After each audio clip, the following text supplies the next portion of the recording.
Que Dieu nous donne la force. Voilà. Je vais répondre à la deuxième question que les gens m'ont posée. Vous savez, l'église, c'est une école. Quand nous venons à l'école, nous venons pour apprendre. Et si on apprend les choses de Dieu et que nous les recevons avec amour, nous allons avancer dans notre chrétien. Et nous allons devenir de véritables chrétiens. Voilà pourquoi je dis aujourd'hui que les églises n'ont pas de valeur. Parce que l'église n'a pas d'enseignement. Quand les gens tournent dans des églises, ils cherchent tout simplement ce qui frappe les yeux. Et les gens tournent dans les églises, des fois parce qu'il était malade. Il va aller chercher des prophètes et des prophètes. Des fois parce que ça fait longtemps qu'il ne se marie pas. Et il va aller chercher des prophètes et des prophètes. Des fois ça fait longtemps parce qu'il n'a pas d'enfants. Et il va faire des tours et des tours. Donc l'église, c'est le passé. L'église, c'est un peuple mis à part pour un but. Le but de cette mise à part, ce n'est pas le mariage, ni les enfants. Écoutez ce qu'il a dit ici. Allez, faites de toutes les nations mes disciples. Ce que Dieu veut pour toi, que tu deviennes un disciple. Parce que ces jours-là, il ne te posera jamais la question si tu étais marié. Non. Il ne te posera jamais la question. Tu avais combien d'enfants? Non. Il ne te posera jamais la question. Tu avais quelle nationalité? Non. Il te posera la question. Si réellement c'est la base de l'église, c'est la crainte de Dieu. Tu peux aller des églises à l'église. Tu peux aller dans une église là où on te parle de toutes sortes de démons. Là où il y a des prophètes super. Ils peuvent prophétiser. Mais moi je demande une chose. On peut prophétiser. Mais après. Hein? On prophétise. Et après. Tu vois ton enfant là? On l'a transformé en animal. Et il est emprisonné dans une forêt. Pour te faire peur. Et après. Ok, la Bible dit qu'il y a une prophétie par excellence. Une prophétie qui ne passe pas. Une prophétie qui ne peut pas rater. Ce n'est ni un prophète qui a prophétisé, mais c'est le prophète par excellence qui est Dieu lui-même. Et cette prophétie, c'est la parole de Dieu. Parce que la Bible dit qu'elle ne passera point. Elle ne tombe jamais. Sans avoir fait des effets. Mais ce que les gens disent, combien de fois tu as eu des prophéties là où tu étais, dans l'église là-bas, cette année ne finira pas. Tu auras un enfant. Cette année ne finira jamais. Tu auras de l'argent. Cette année ne finira pas. Tu auras ceci. Mais il y a des années, cela ne s'accomplit. Pourquoi? Parce que c'est un homme. Un homme peut parler ce qu'il ressent et ce qu'il voit pour te séduire. Voilà pourquoi l'apôtre Paul dira ça. Faites attention avec de tels hommes. Parce qu'ils ne servent pas Christ et notre Seigneur. Mais ils servent leur ventre. Par des paroles douces et flatteuses pour séduire le cœur des simples. C'est quoi le cœur des simples? C'est le cœur de ces gens qui n'ont pas compris la parole. Celui qui n'a pas la connaissance. Celui qui voit toutes les églises sont pareilles. Ce sont ces gens-là qui sont séduits. Voilà pourquoi le diable s'est incarné dans l'église avec un mystère de la prophétie. Parce que quand ils vous diront pour que ton fils soit délivré, il faut 700 €. Tu es bouleversé. Tu vas aller chercher des crédits. Écoutez-moi, quelqu'un qui va aller chercher des crédits pour la délivrance. Pourquoi? Parce que c'est le prophète qui est. Quel évangile? Ben, je vais répondre à une question. Le dimanche passé, on a parlé sur quoi? Rédemption. Je vais te laisser une chose avant de passer. Il y a une maman qui m'a appelé. 4 d'ailleurs. Papa, Jésus avait dit que si quelqu'un parmi vous est malade, ramenez-le chez les anciens. Et qu'il soit oigné. C'est alors qu'il sera guéri. Écoutez la réponse. Est-ce que le Seigneur a demandé la prière? Non. Il a dit, prends l'huile. Vous avez le roi de Dieu. Cette huile-là, ce n'est pas l'huile d'onction. Quelqu'un a compris? Mais c'était quand le Seigneur a fait du Sénat, quand il était encore sur la terre. Il dira ceci. Quand je partirai et que l'Esprit viendra, il va vous révéler beaucoup de choses que je ne vous ai pas dit. Et quand l'Esprit est venu, il a pris la place. Voilà pourquoi l'Église marche dans la dispensation de l'Esprit. C'est qu'au moment où le Saint-Esprit est arrivé sur la terre, tout ce qui était sur la loi a pris fin. Amen.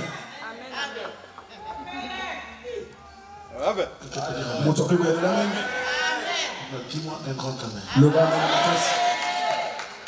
Ce n'est pas ta faute. Mais c'est la faute de là où tu étais. Et il y a un moment qui m'a posé aussi la question. Papa, depuis que je suis à l'église, je n'ai jamais vu la Sainte Seine. Et j'ai promis à l'église que je vais faire un effort et répondre à toutes les questions qui semblent floues. Parce que tu n'as pas été enseigné. Mais je vais parler de cela dimanche prochain. Aujourd'hui, je vais parler sur la thème qui bat les records, qui trouble les églises. Pourquoi? Parce que les gens étaient très mal enseignés. C'est tout un enseignement. Mais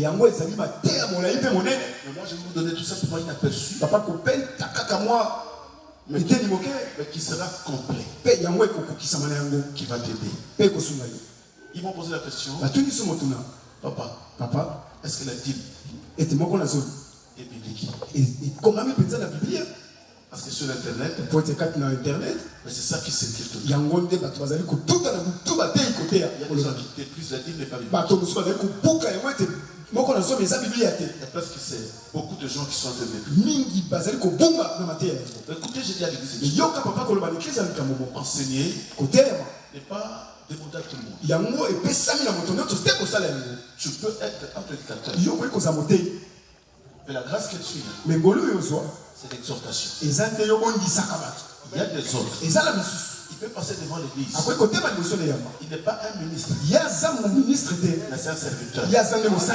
Il est là pour exhorter. Maintenant, le mal, c'est quoi?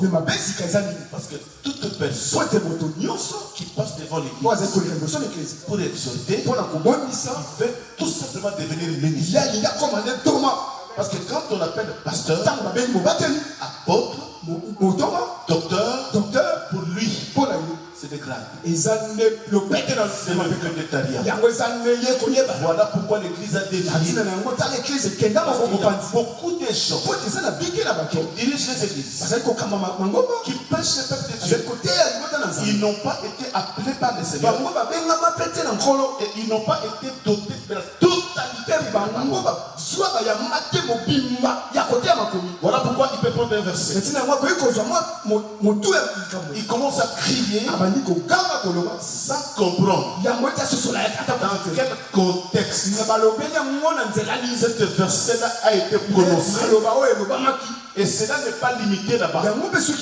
Parce que la Bible se complète elle-même.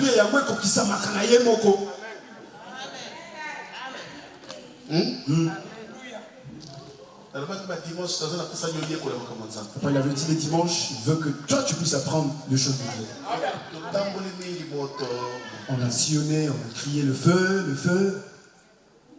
Nous ne sommes pas une église de sorciers. Nous sommes l'église de Jésus-Christ. Nous devons donner plus de la place à Jésus-Christ. Amen, amen. Voilà pourquoi le disciple était agacé. Jésus leur parlait tout le temps du Père, Père, Père. C'était la première fois que les disciples se sont mis en colère contre le Seigneur. Non mais Seigneur, on en a marre. Tout le temps Père.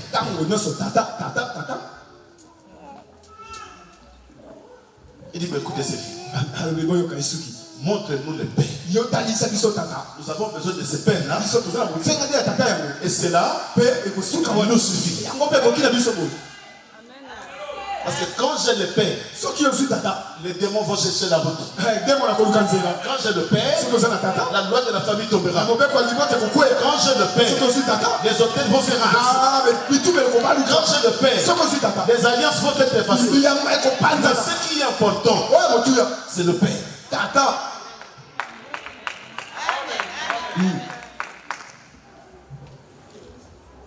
Nous allons dire. Je lis au nom de Jésus-Christ. 70 semaines ont été fixées sur ton peuple et sur ta ville sainte pour faire cesser les transgressions et mettre fin au péché, pour expier l'iniquité et mener la justice éternelle, pour sceller la vision et le prophète, et pour oindre le saint des saints. Sache-le donc et comprends. Depuis le moment où la parole a annoncé que Jérusalem sera rebâtie jusqu'à loin, au conducteur, il y a 7 semaines. Dans 62 semaines, les places et les fossés seront rétablis. Mais en des temps fâcheux. Après les 62 semaines, un roi sera retranché et il n'aura pas de successeur. Le peuple d'un chef qui viendra détruira la ville et le sanctuaire. Et sa fin arrivera comme par une inondation. Il est arrêté que les dévastations dureront jusqu'au terme de la guerre. Il fera une solide alliance avec plusieurs pour une semaine. Et durant la moitié de la semaine, il fera cesser le sacrifice et l'offrande.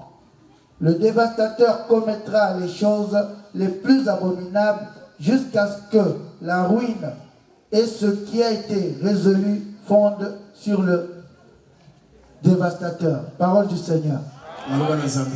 Donc, parole du Seigneur. Faites-moi ton attention.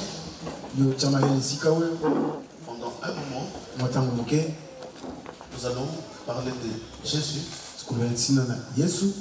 en répondant à la question qui nous a été posée. Notre question c'est quoi? Est-ce que la dîme est-elle biblique? Ou la dîme est-elle d'actualité? Suis-moi bien. Est-ce qu'elles sont ensemble? Est-ce qu'il y a des amoureux de la parole? Amen. Vous savez, la Bible, c'est les Écritures saintes. Quand tu lis la Bible, tu dois demander à l'esprit de te discerner les dons. Parce que dans la parole, ce qui est important, c'est de comprendre les dons. Même dans la vie d'une personne, maman, les dons est important. Les dons est important. J'ai dit ça le dimanche passé. Écoutez ce que les Français disent. Que les dons c'est. Moi j'ai compris. Même nous le chrétien, nous n'avons pas encore compris la notion du temps. Voilà pourquoi le culte commence à 14h. Il y a des gens qui arrivent à l'église à 15h. Parce qu'ils n'ont pas encore compris la notion du temps. Mais quand il va commencer le travail à 8h, à 8h10, il est déjà sur. Pourquoi? Parce qu'il a peur. C'est là où j'ai compris. Nous disons l'église. Nous ne craignons pas Dieu.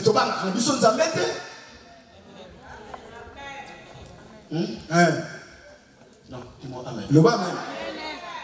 La notion du temps. Vous savez, avant de parler de la dîme, nous devons d'abord comprendre le temps. Parce que ici, c'est le prophète Daniel. Un jour, Daniel est allé prier. Il a vu Israël dans la détresse. Israël souffrait. Et Daniel était ému en tant que prophète. Voilà pourquoi je dis à l'église, un homme de Dieu, ce n'est pas celui qui se lève pour dépouiller l'église, pour piller l'église. Parce que ce qu'ils sont en train de faire dans les églises, moi j'appelle ça le pillage.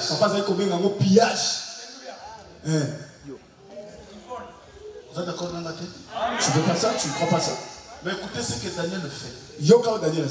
Quand il a vu le peuple dans le malheur,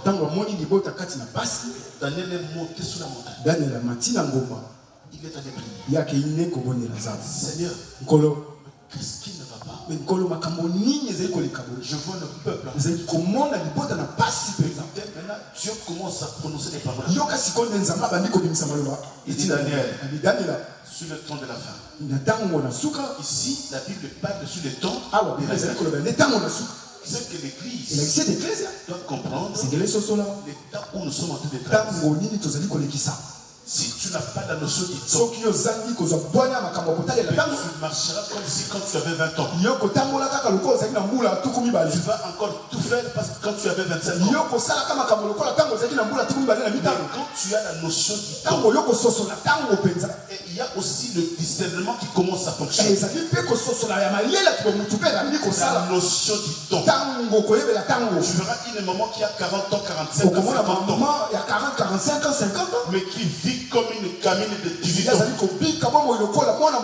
C'est qu'elle n'a pas encore compris la notion du temps. Quel temps il est en train de traverser?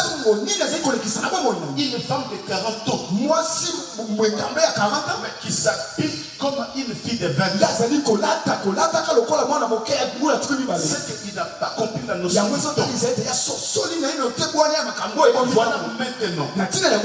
Dieu commence à parler à Daniel. Il dit Daniel, le problème, c'est le temps. Écoutez, Dieu dit à Daniel, le problème, c'est le temps. Il commence commence à expliquer à Daniel. Ça, c'est un enseignement que je vais commencer plus tard.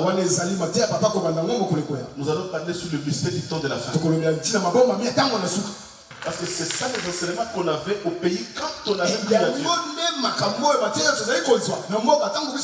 sont des enseignements qui nous ont rendu des enfants.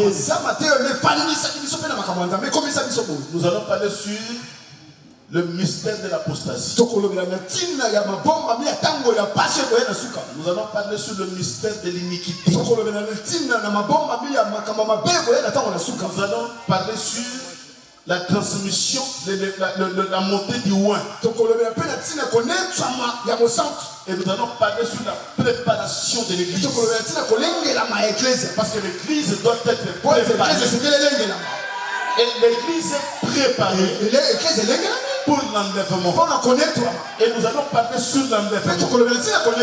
Et après, quand l'église sera enlevée, c'est lui qui crée Dieu. C'est celui-là l'église. Ce n'est pas parce que tu viens ici. Ce jour-là, tu verras la salle vide. C'est tout seul. Les musiciens sont élevés, mais les serviteurs sont restés.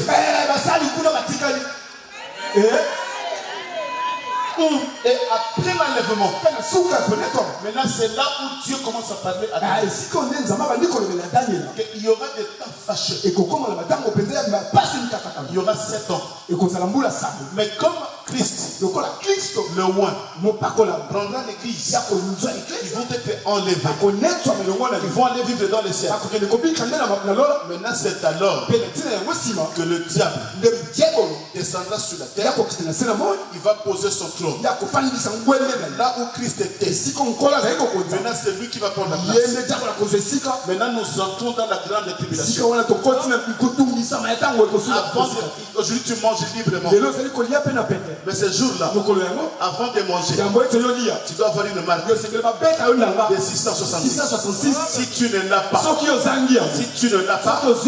ne mangeras pas. On te coupera par morceaux jusqu'à ce que tu crois aux démons. Mais écoutez ce que Dieu dit à Daniel. Daniel, avant que cette période-là arrive, parce que le diable n'est plus encore aujourd'hui. C'est lui qu'on appelle l'antichrist. Il n'est pas venu. Il est quelque part. Parce que son temps n'est pas encore arrivé. Mais pendant qu'il est quelque part, il a déjà envoyé 16 émissaires qui sont sur la terre, qui commencent à agir. Voilà pourquoi la Bible dit que dans ces derniers temps, il enverrait son esprit qu'on appelle le mystère de l'iniquité. Voilà pourquoi l'antichrist n'est pas encore aujourd'hui sur terre, mais il a déjà ses anges qui sont là à l'église. Et vous allez comprendre que les églises d'aujourd'hui ne craignent point Dieu. Dans l'église, il y a déjà le mystère de l'iniquité qui est dans l'église. Quelqu'un qui vient à l'église, il est conduit par un esprit de l'égarement. Mais dans sa bouche, il confesse qu'il est chrétien. Ne soyez pas discrets. Pourquoi? Parce que c'est ton. C'est le temps que Dieu est en train de parler à Daniel. Ce temps-là est arrivé. L'antichrist n'est pas encore sur Christ. Mais il a envoyé ses émissaires. Ils sont déjà sur la terre. Voilà pourquoi l'apôtre Paul dit que le mystère de l'iniquité agit déjà. Pour la vue. Et tu verras l'église. Les hommes de Dieu qui ne craignent pas Dieu. Pourquoi? Parce que la Bible dit que Daniel, l'antichrist, enverra son esprit. Écoutez la chose qu'il va faire. Il va conclure une alliance avec les serviteurs. Parce que l'homme de Dieu, c'est la porte de la bénédiction. C'est aussi la porte de la malédiction. Si il a l'alliance avec Dieu, il transmet la bénédiction. Mais si il a l'alliance avec l'antichrist, il transmet la malédiction. Et voilà le temps maintenant que l'église différence de comprendre que cet homme que nous appelons serviteur, il a fait l'alliance avec qui? Mais vous allez les comprendre par leur fruit.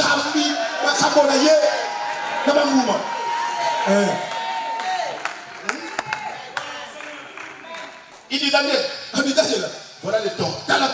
L'Antichrist n'est pas là. Il a déjà envoyé ses ennemis. Ils ont traité l'alliance avec des conducteurs. Avec des conducteurs. Donc ce sont ces conducteurs qui vous prêchent. Et la Bible dit que quand l'Antichrist viendra, il y a trois choses qu'il va faire. Il va premièrement cesser les sacrifices. Deuxièmement, cesser les offrandes. Troisièmement, faire dévier l'église. C'est que suyer les sanctuaires. Mais écoutez Daniel, comme il n'est pas encore venu, mais ces anges sont déjà sur la terre. Voilà maintenant aujourd'hui, il y a beaucoup de serviteurs. Quand ils prêchent, ce ne sont pas des prédicateurs, mais ce sont des gens qui ont déjà conclu une alliance avec l'Antichrist et tous ces enseignements qu'ils sont en train de prêcher. Ils préparent le chemin, pas le chemin du Christ, mais ils sont en train de préparer le chemin pour l'Antichrist. Il dit premièrement, ils vont prêcher, cesser les sacrifices. Or que la dîme, c'est l'une des sacrifices. Ils vont encore dire à l'église de cesser les offrandes. Or que les offrandes apportent la faveur de Dieu. Troisièmement, ils vont prêcher, au lieu de prêcher la sanctification, ils vont prêcher d'autres choses qui n'ont même pas de recevez, vous soyez bénis, recevez, tu seras béni. Tous ces mystères-là, ce ne sont pas les mystères qui viennent de Dieu, mais ce sont des hommes de Dieu qui ont déjà conclu une alliance avec l'Antichrist. Ils sont tous les préparer les choses à l'Antichrist. Amen.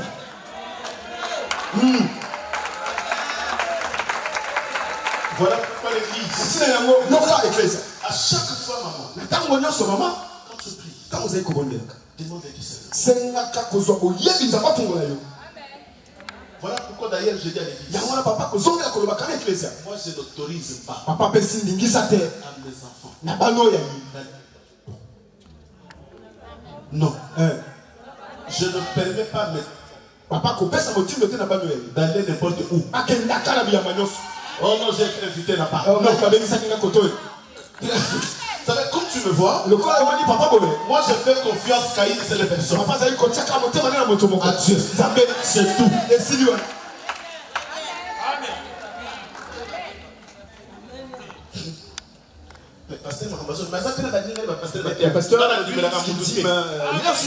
C'est collaborateur, pasteur qui prêche aussi. Lui, il croit pas. Nous pouvons manger, boire. Je connais pas. Je sais pas, papa, il sait pas ce qu'il fait derrière.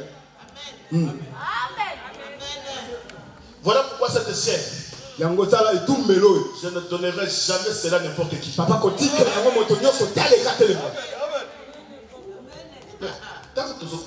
quand vous grandissez, si votre maman veut effectuer un voyage,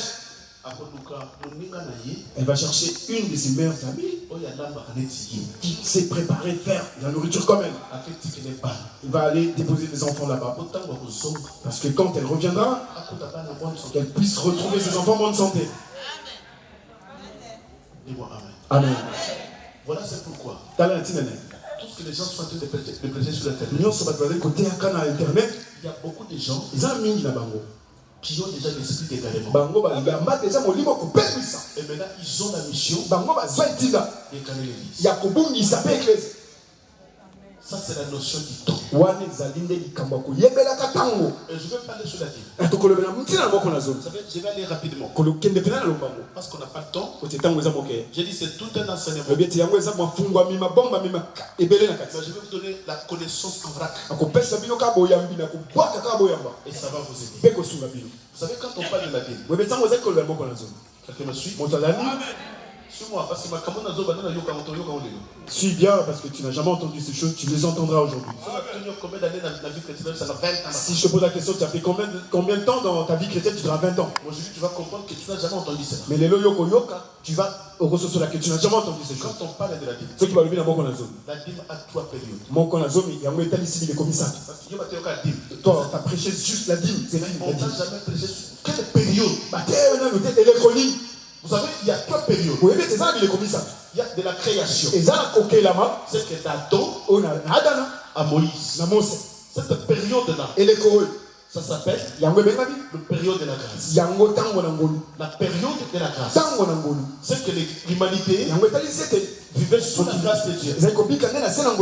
D'ailleurs, la Bible dit ceci, que Noé trouva grâce aux yeux de Dieu.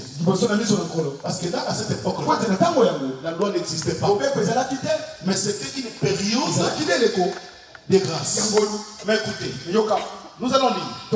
Je vais vous donner tout simplement le verset. Et tu connais déjà ce verset.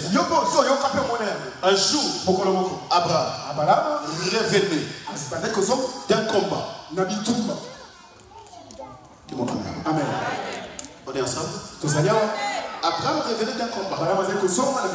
Il était vainqueur. Dès son retour, il va croiser quelqu'un. Son nom, c'est Melchisedec. Mais écoutez maintenant, c'est Melchisedec. Vous connaissez Melchisedec? Oui, Melchisedec. Le roi de Salem. Qui est?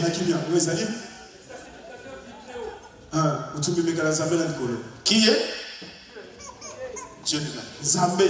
Donc Christ. N'est-ce pas? Dès son retour, il va croiser Melchisedec. Dans les croisements, Melchisedec dira à Abraham. Il dit Abraham, béni soit le Dieu Théo qui t'a béni. Et la Bible dit, c'est Melchisedec va donner à Abraham le pain et le vin. N'est-ce pas? Parce qu'Abraham a parcouru un long chemin.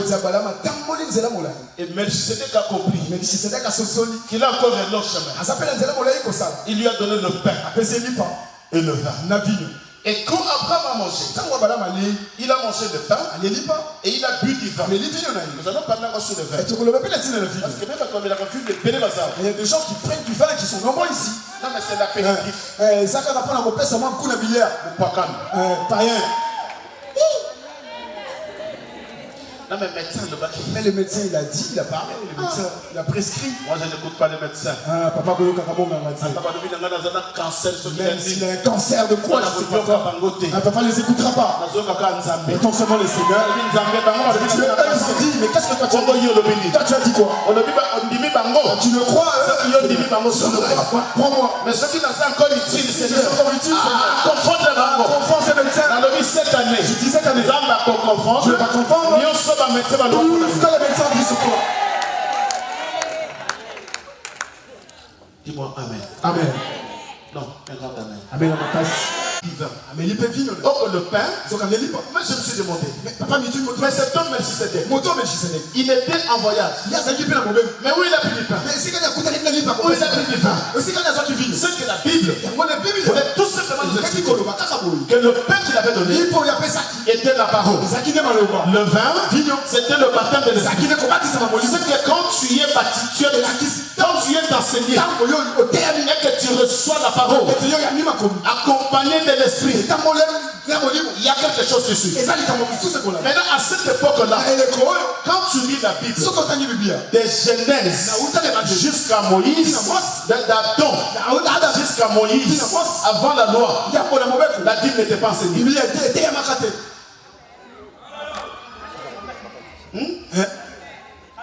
La dîme n'était pas enseignée. Mais Abraham, quand tu as reçu la parole, elle est vain.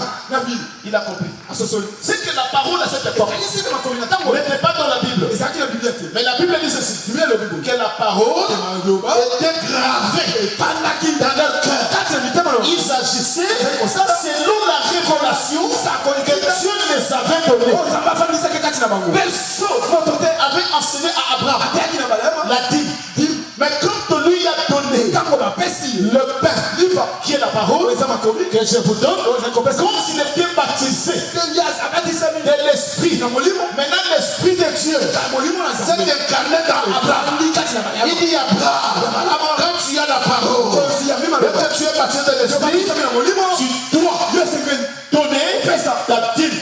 Il n'était pas enseigné, mais c'est l'esprit qui parle d'Abraham.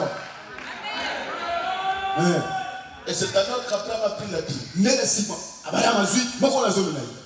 Il a donné à Melchisedec.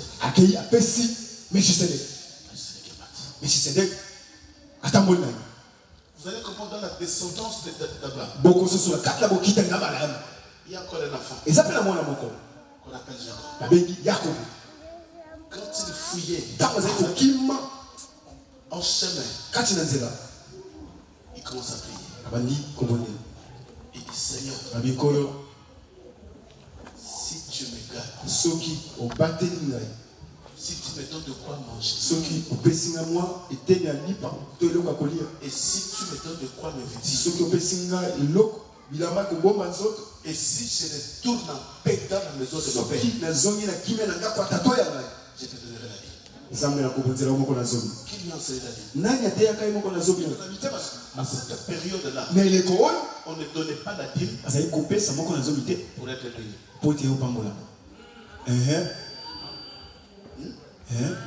Dans cette époque, on ne donnait jamais la dîme pour être béni. Non. Abraham était déjà béni. Il retournait pendant la guerre avec un butin. Mais pourquoi il a donné la dîme? Parce qu'on lui a enseigné la parole, on lui a incarné l'esprit. Lui qui était déjà béni, il dit comme j'ai la parole et j'ai le Saint-Esprit, je te donne ma dîme. C'est qu'à cette période, la dîme n'était pas pour être béni, mais on donnait la dîme quand on était béni. Ce sont la mienne. Non, t'as dit que tu seras béni. Non. Non, tu as été mal enseigné. On ne donne pas la dîme pour être béni. Mais on donne la dîme quand on est béni. Voilà pourquoi d'abord Jacob, si tu me donnes de quoi manger, si tu me donnes de quoi me vêtir, et si je retourne dans la maison de mon père, je te donnerai la dîme. C'est que Jacob voulait dire la dîme. Seigneur, je ne donnerai pas la dîme pour que tu me bénisses. Mais si toi tu me bénisses, c'est alors que moi je te donnerai la dîme.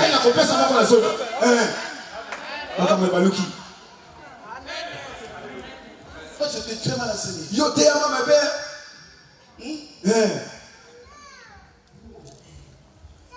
Prends les Écritures.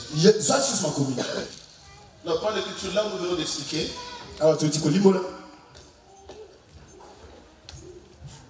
Abraham, c'est dans Genèse 14. Tu vas lire à la maison. Genèse 14, 17 à 24. Quand Jacob a promis la dîme, c'est dans Genèse 28. 20 à 22.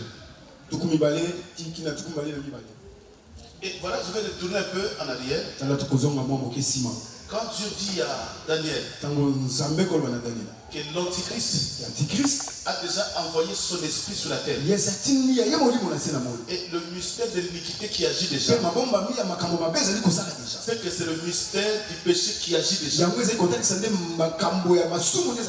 Et la mission de ce mystère est de faire une alliance avec les conducteurs pour qu'ils ne préparent le chemin de l'antichrist. C'est qu'il y a beaucoup de serviteurs. Quand ils prêchent, ils sont en train de préparer le chemin de l'antichrist pour cesser le sacrifice. Ils vont prêcher aux gens et cesser les sacrifices. C'est la Bible qui parle de cesser les offrandes. Voilà pourquoi d'ailleurs dans Exode 10, le jour où Israël sortait, écoutez ce que Pharaon avait dit à Moïse. Pharaon appela Moïse et dit: Allez, servez l'Éternel. Il n'y aura que vos brebis et vos bœufs qui resteront, et vos enfants pourront aller avec vous. Moïse répondit. Écoutez ce que Moïse va répondre. Suivez, ne dites pas s'il vous plaît. Là, le jour où Moïse est allé réclamer la libération d'un peuple. Maintenant, écoutez ce que Pharaon dit. Pharaon, c'était qui? C'était aussi un conducteur du peuple. Mais il était déjà incarné par un esprit d'égarement. Un esprit de l'antichrist. Avec une mission de faire cesser les offrandes et de cesser les sacrifices. Maintenant Moïse va réclamer. Mais écoutez la réponse de Pharaon à Moïse. Moïse dira, à Pharaon dira, allez, écoutez, servez l'Éternel. Il dit, je vous laisserai, Moïse. Toi, tes enfants, tes serviteurs, vous allez partir. Mais vos bœufs et vos chefs ne partiront pas. Écoutez, dans quel but? Écoutez que Moïse va répondre. Moïse répondit, tu mettras toi-même entre nos mains de quoi faire les sacrifices et les holocaustes que nous offrirons à l'Éternel. Toi, Pharaon, tu nous dis de sortir et que nos bœufs, nos chefs restent. Est-ce que c'est toi qui mettras quelque chose entre nos mains? C'est que nous allons offrir à Dieu comme sacrifice. C'est que Pharaon avait la mission de faire cesser les offrandes, de vous laisser partir, mais que tu n'offres pas à Dieu les offrandes. Mais écoutez, nos troupeaux iront avec nous et il ne restera pas un ongle. Nos troupeaux sortira avec nous. Voilà pourquoi il y a beaucoup des enfants de Dieu qui sont sortis de l'Égypte. Mais leur richesse, leur offrande, tout ce qu'ils ont est resté en Égypte. Et quand ils viennent vers Dieu, ils ne ramènent rien parce que tout est bloqué là-bas. Voilà pourquoi nous allons prier pour mettre fin à tous ces démons qui bloquent la richesse. Nous allons prier pour détruire toute force de Pharaon qui est en train de bloquer ta finance. Continue pas, écoutez-moi. Car c'est là ce que nous prendrons pour servir l'Éternel. Mais c'est avec ce troupeau que nous allons prendre et servir l'Éternel. Mais tu dis de laisser cela. Ça c'est dans le but de faire cesser les offrandes. Cesser les sacrifices. Continue. Et jusqu'à ce que nous soyons arrivés, nous ne savons pas ce que nous choisirons pour offrir à l'Éternel. Jusqu'à ce que nous allons arriver à la terre. Nous ne savons pas. Qu'est-ce que nous allons choisir pour offrir à Dieu. Maman, tu as tout. Papa, tu as tout. Dieu t'a tout donné. C'est ce que Dieu te demande. Choisis. Qu'est-ce que tu peux donner? Ça c'est Moïse qui dit. Nos bœufs, nos troupeaux sortiront avec nous. Parce que nous ne savons pas. Qu'est-ce que nous allons choisir?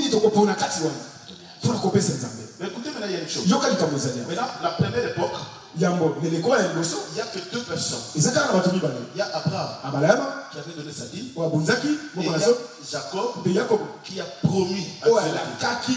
fait un vœu. Maintenant, jusqu'à Moïse, maintenant tout a changé. Maintenant, Dieu va donner la loi à Moïse. Maintenant, quand la loi va tomber entre les mains de Moïse, maintenant la dîme devient une loi. Dieu dit Moïse, là où vous serez. Pourquoi? Parce que Dieu a fait sortir Israël. Suis-moi bien. Quand Israël est sorti de l'Égypte, ils sont arrivés sur la terre promise. Qu'est-ce que Dieu a dit à Moïse? Il y avait les 12 tribus, n'est-ce pas? Parce qu'on a ça. Mais s'il y a quelqu'un qui doit réveiller, Dieu dira à Moïse que la terre promise que vous voyez, tu vas partager ça à 11 tribus. Mais il y a la tribu de Lévi. Là où il y a des sacrificateurs. Nombre chapitre 18. Nous allons pas lire parce que tu connais, mais je te donne le verset quand même. Nombre chapitre 18, verset 20 au verset 24. Tu vas lire à la maison. Nombre 18, verset 20 au verset 24. Là, c'est Dieu qui parle à Moïse. Que tu partageras des portions de terre à 11 tribus. Mais la 12e tribu, la tribu de Lévi, tu ne leur donneras aucune part.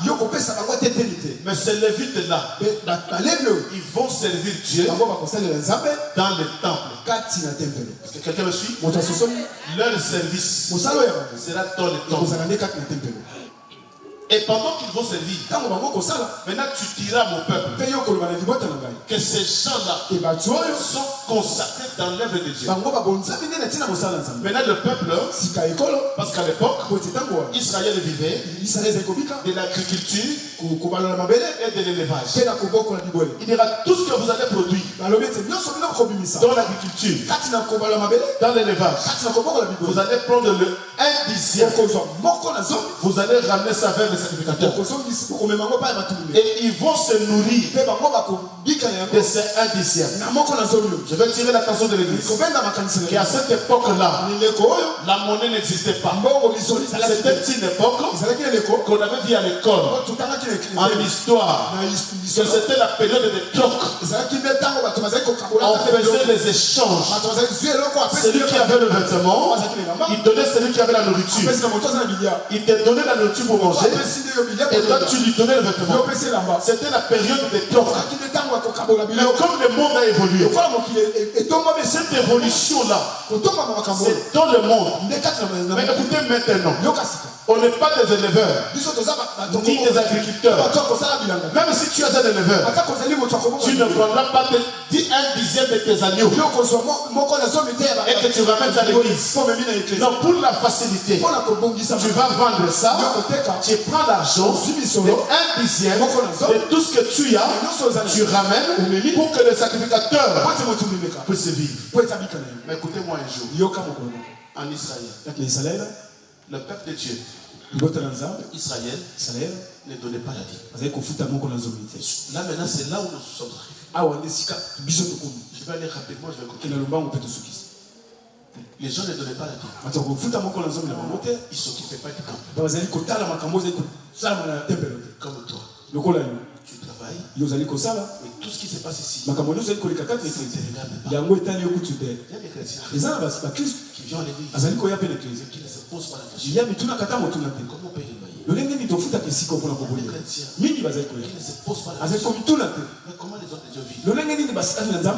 Comment ils vivent? Et c'est ce qui s'est passé en Israël. Je vais te donner un verset, c'est dans les... Je vais te donner le verset. Mais je vais dire rapidement pour que tu comprennes. Maintenant, les sacrificateurs, comme les gens ne donnaient pas, qu'est-ce qu'il allait faire le pauvre? Ils ont fui le camp. Ils sont allés chercher le travail. Maintenant, quand les gens viennent dans le temple, ils ne trouvent personne. Les malades sont là. Il n'y a personne. Les gens qui ont des problèmes. Il n'y a personne. Vous me suivez? Et dans cette période-là, Parce que tu n'as jamais été enseigné en moi. Et dans cette période-là, que les Lévites, les sacrificateurs, ont abandonné le temple. Dans le temple, il n'y avait personne. Maintenant, ils sont allés chercher les enfants. Dans cette période-là, l'arche était chez les Philistins. Maintenant, l'arche se retournait à Jérusalem. Or, il y avait une loi. Ne peut soulever l'arche. Ceux qui avaient le droit de soulever l'arche, c'était que les sacrificateurs, des Lévites. C'était la loi. Maintenant, quand l'arche se retournait à Israël, les sacrificateurs étaient en train de chercher leur travail. Maintenant, personne ne pouvait soulever l'arche. Et David a pris l'arche, il a mis ça sur le bœuf. Même David, qui était roi, il avait peur parce que les sacrificateurs n'étaient pas là. Voilà pourquoi même David a refusé que l'arche va dans sa maison. L'arche est montée jusqu'à chez Obed-Edom. C'est là où Obed-Edom était béni. Mais quand David a su Obed-Edom est béni, maintenant il va envoyer les gens pour que l'arche se retourne dans la maison de Dieu. Mais écoutez, quand l'arche se retourne dans la maison de Dieu, sur le bœuf, maintenant le bœuf voulait faire tomber l'arche. Ouza, papa, Ouza. Il y a des Ouza dans l'église de Dieu qui n'est pas mandaté. Même tu peux avoir les dons, mais pendant que tu n'es pas mandaté, tu ne le feras pas. Parce que tu n'es pas mandaté. Mais Ouza, avec la compassion, la compassion, il dit voilà ce que le peuple de faire la lâche sexuelle. L'arche voulait tomber. Ouza est allé vite pour redresser l'arche. Dieu dira Ouza, ce n'est pas moi qui t'ai envoyé. Ouza était frappé. Ouza était mort. Pourquoi Ouza était mort? Ouza n'était pas mort parce qu'il est allé toucher l'arche. Mais la source, parce que le sacrificateur qui devrait porter l'arche avait fui le temple parce que les gens ne donnaient pas.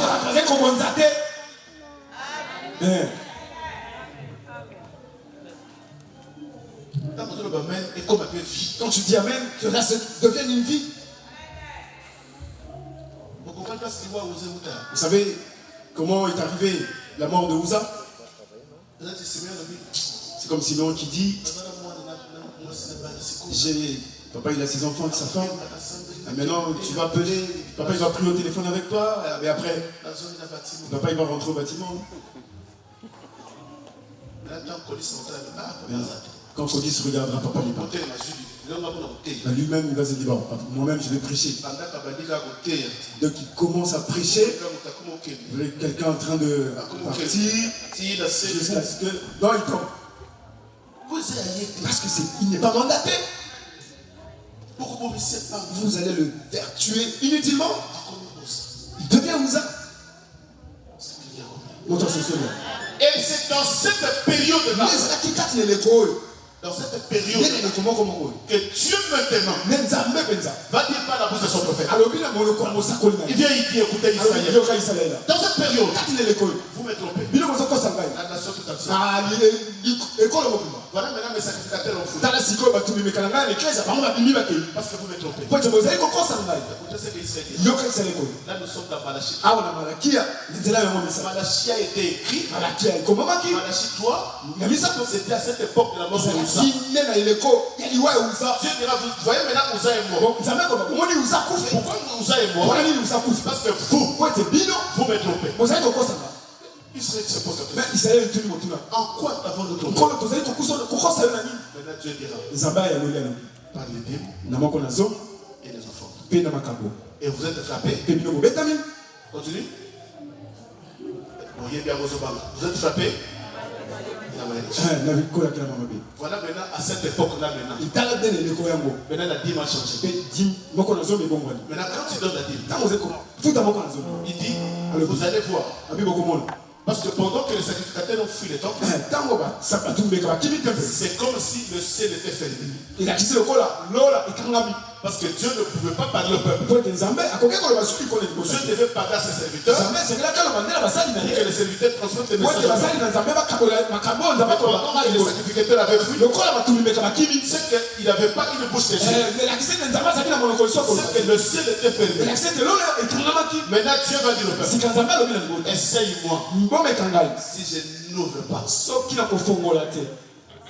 Quelqu'un a compris? Essaye-moi si je n'ouvre pas. Pourquoi ce verset-là? Parce que les gens ne donnaient pas. Le ciel était fermé. Maintenant Dieu dit, écoutez, essaye-moi si je n'ouvre pas. Maintenant dans la loi, le message a changé. Comme les gens ont désobéi, la dîme est devenue une loi. Maintenant quand tu donnes la dîme, c'est que tu essayes Dieu, le ciel s'ouvre. La malédiction, et le ouais. Parce que vous voyez les époques de dîme. Parce qu'au temps d'Abraham, c'était pas comme ça. Mais ici, ça change. N'est-ce pas? Maintenant, je vais aller à la fin. Et quand Dieu a vu que la loi n'a pas sauvé, maintenant il va envoyer Christ. Quand Jésus est venu, il a ramené maintenant la grâce. C'est que nous sommes retournés à l'époque d'Abraham. Écoutez un jour, il a dit, qui vous êtes père? Écoutez la réponse. Notre père c'est Abraham. Maintenant Dieu dira, si votre père c'est Abraham, vous devez faire de même. Comme Abraham, n'est-ce pas? Est-ce qu'on ne dit pas que nous sommes fils d'Abraham? On est retourné à l'époque C'est-à-dire que nous sommes n'est-ce pas? Mais écoutez ce que Dieu dit. Nous allons conclure par là. Matthieu chapitre 22. Matthieu 23. Matthieu 23. Oui. Verset 23. Malheur à vous, écoutez, scribes et pharisiens hypocrites. Écoutez, il y a des scribes et des pharisiens qui sont venus dans la On lui posa tant de questions. Mais écoutez la réponse du Seigneur. Malheur à vous, scribes et pharisiens. Pourquoi malheur à eux? Continue. Parce que vous payez la dîme de la menthe. Écoutez, là maintenant, on n'est pas au temps de la loi. Mais nous sommes au temps de la grâce. Ça, ce n'est pas Moïse. Mais là, c'est Jésus qui parle. Quelqu'un a compris? Parce que là, nous répondons à la question si la dîme est d'actualité. Les gens disent que la dîme c'était au temps de Moïse, au temps de la loi. Mais ici, Jésus parle au temps de la grâce. Malheur à vous, pharisiens, esprits, parce que vous donnez la dîme de la mort. C'est que la dîme a continué jusqu'au temps de la grâce. Même quand Jésus était sur la terre, il y a des gens qui donnaient la dîme. Mais il n'a pas reproché les gens qui donnaient la dîme selon les normes. Mais il a pu les reprocher le pharisien et le scribe. Il dit malheur à vous, le pharisien et le scribe. Pourquoi? Parce que vous donnez la dîme de la menthe, vous donnez la dîme de la menthe, de la tête et du cumin. Vous donnez toutes sortes de dîmes. Mais et que vous laissez ce qui est plus important dans la loi. Écoutez maintenant ce que Dieu dit. Vous donnez la dîme de la menthe, la dîme de la tour. Mais malheur à vous. Pourquoi? Parce que vous négligez tout ce qui est écrit sur la loi. Mais qu'est-ce qui est écrit sur la loi? La justice, la miséricorde et la fidélité. C'est que Dieu dit. Il a dit malheur à vous. Vous donnez la dîme. C'est bien. Mais vous oubliez. Et marchez dans la justice. Et marchez dans la sainteté. Mais écoutez la conclusion du Seigneur. Il n'a pas nié la dîme. Et il n'a pas nié la sanctification. Mais écoutez sa conclusion. C'est là ce qu'il fallait pratiquer sans négliger les autres choses. Il dit, c'est ce que vous devez pratiquer. D'abord, c'est la justice et la fidélité. Sans oublier les autres. C'est que sans oublier la dîme, sans oublier les offrandes, sans oublier les dons, sans oublier les colères. Mais c'est que Dieu voit important pour lui. Dieu voit d'abord le royaume. C'est qu'à cette époque où nous vivons, la dîme n'est pas au temps de la loi. Mais nous donnons la dîme pourquoi? C'est qui prouve que nous craignons Dieu. C'est lui qui craint Dieu dans le sadique. Amen. Papa, c'est papa qui regarde. Il travaille, mais il craint pas le Seigneur. Mais là, je ne sais pas, je me pose la question. Comment tu défends ça? Non. Seigneur, quand je gagne pas trop, Seigneur, comprends-moi. Papa, il va entendre la prière de quelqu'un. Comment tu pries? Seigneur, tu me comprends. J'ai payé la prochaine fois. Hein? Si moi j'étais à ta place, j'allais pas rigoler, j'allais avoir très mal au cœur. Très mal. Dis-moi Amen. Amen. Non, un grand Amen. Amen à mon aîné. Un grand Amen. Amen à ma casse. On dit monte. Parce que vous savez, il y a des choses qu'on doit recevoir. Pas par la prière. Parce que Lévitique dit ceci. Que le fond attire la faveur. C'est que nous avons des vies. Sur la terre, il y a une vie. Il y a des choses que nous devons recevoir. Pas par la prière. Écoutez ce que la Bible dit. Que tant que la terre subsistera,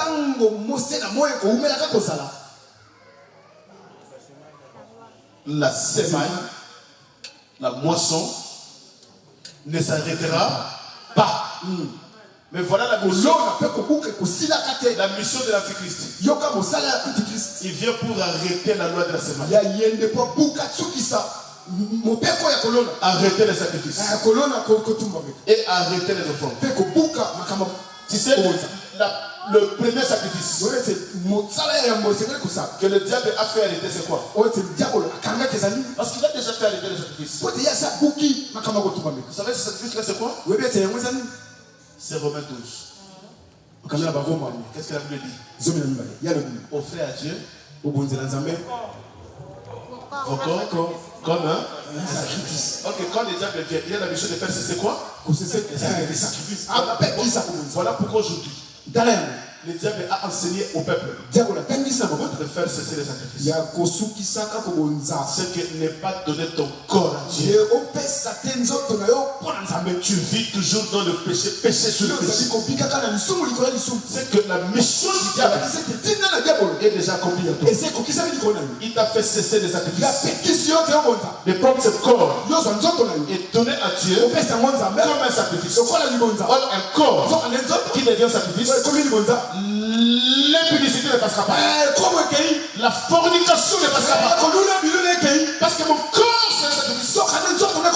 Mais quand le diable vient, il te fait cesser les sacrifices. C'est que tu peux pécher aujourd'hui, tu pèches demain, tu viens à l'église, tu chantes, tu loues, tu cries, mais ton corps n'est pas un sacrifice. C'est que la mission de l'Antichrist est déjà accomplie.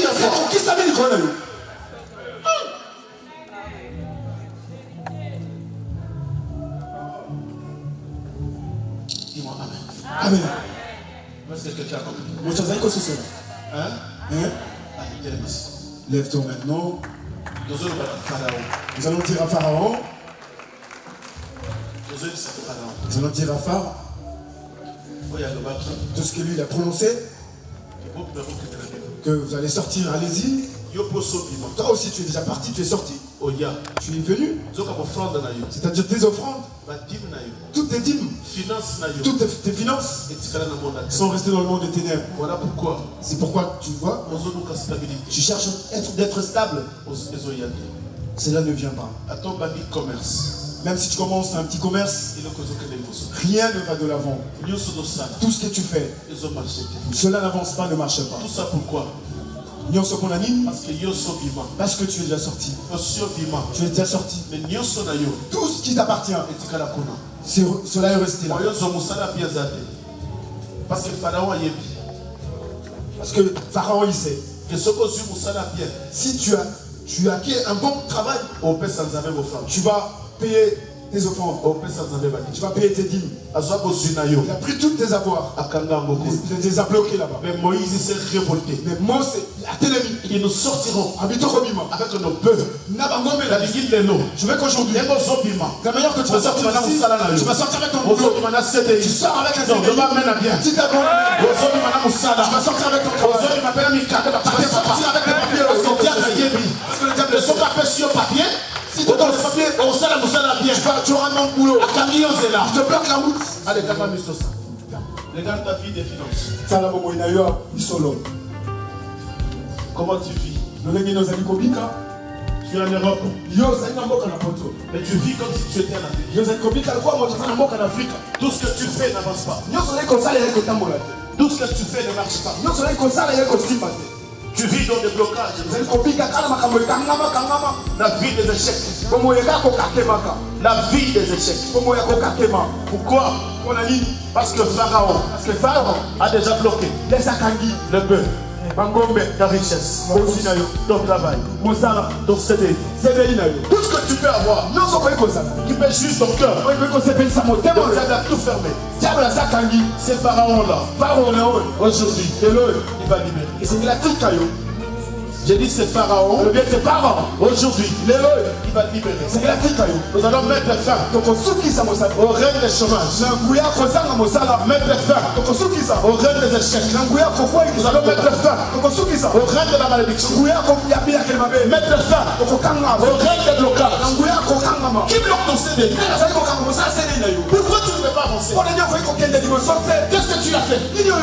Mais il y a un Pharaon dans la famille. Il avait dit à Moïse, je te libère. Il t'a libéré de venir prier. Mais ta richesse est encore bloquée là-bas. Voilà pourquoi vous êtes influencés. Chaque fois, quand vous préparez le mariage, et quand vous préparez le mariage, les démons mettent leur vie, ils mettent leurs mains dans ton travail. Tu n'as plus de moyens. Tout est bloqué. Tu ne peux pas continuer à vivre comme ça. Il y a un Pharaon dans ta famille qui parle et tu n'avanceras jamais. Tu n'auras jamais de l'argent. Qu'est-ce que tu as fait? Il y a un Pharaon.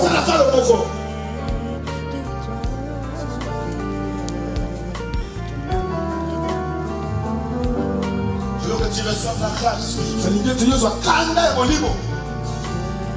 Moïse s'est mis en colère. Il dit non. Pharaon, non.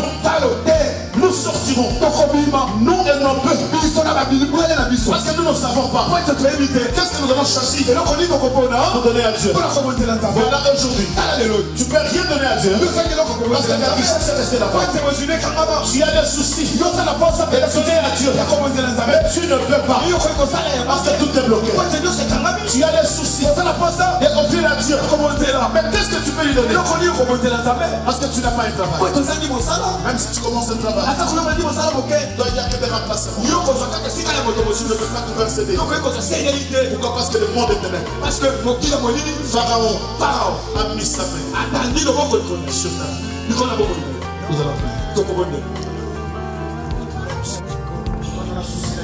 Celui qui a le souci de sa vie va bien prier. Au nom de Jésus-Christ. Au nom de Jésus-Christ.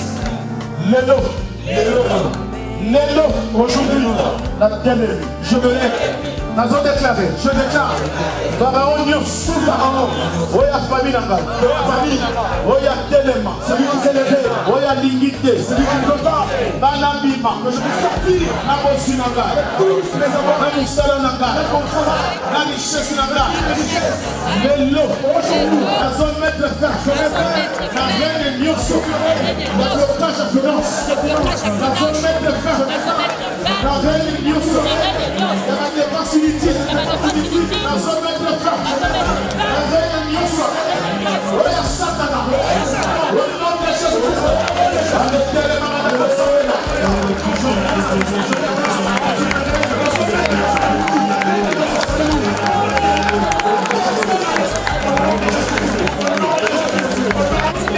C'est inutile, je suis bloqué.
Au nom de Jésus-Christ, au nom de Jésus-Christ, le lot, aujourd'hui, nous avons déclaré, je déclare, Pharaon Nyoso, Pharaon, Voya famille Namba, toute ma famille, Voya Téléma, qui s'est levé, Voya Lobaka, qui est chaud, Vanamona Bolamute, je vous savais de bonnes choses, bien Nami, Mieki, Aoudawa, Tiendou, Soki la famille papa, bien une personne, Soki la famille à maman, la famille à maman, le lot, aujourd'hui, les Assoukanaïs, les personnes,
choses à faire, nous avons des choses à faire.